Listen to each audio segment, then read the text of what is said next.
What's up everyone, Darcblade here with another episode in my Weapons of the Gods series in the God of War Ascension multiplayer beta, where we take a look at the various weapons and magic in the game. Now remember that this is a beta and things are likely to change. Anyway, in this episode we're going to be taking a look at the second default weapon in the game, the Gladiator Hammer.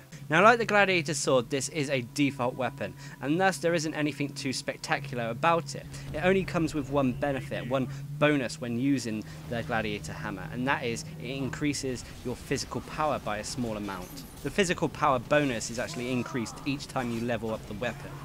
I need to state that the hammers are a lot slower than the swords, but as a result do slightly more damage. So depending how you play the game, you should pick the weapon that is relevant to your playstyle.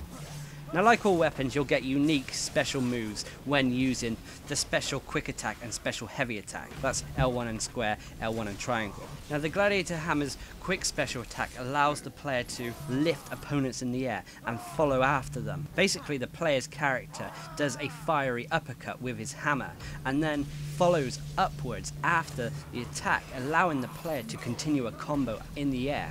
There is a small amount of travel distance when using the special quick attack, so you can hit players who aren't necessarily right next to you.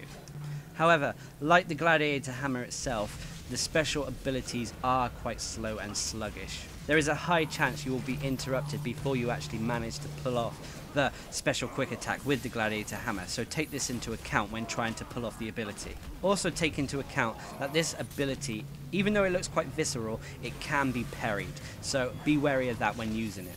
Now as for the Gladiator Hammer's special heavy attack, this allows the player to slam his hammer into the ground, creating a wide radius of jagged rocks, damaging any opponent who's caught in it. This ability does a moderate amount of damage and can penetrate anyone who's trying to block it.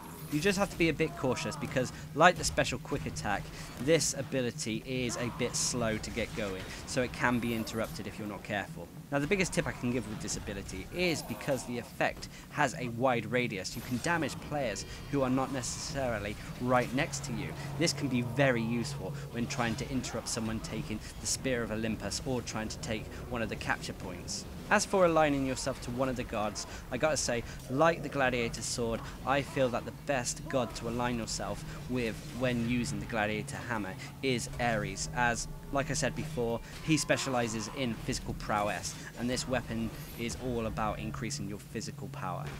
Anyway, I hope this video gave you some insight or tips about the Gladiator Hammer, and until next time, I've been Darcblade bringing you my Weapons of the Gods series in God of War Ascension's multiplayer beta. Hope you enjoyed the video, thanks for watching, subscribe and like for more.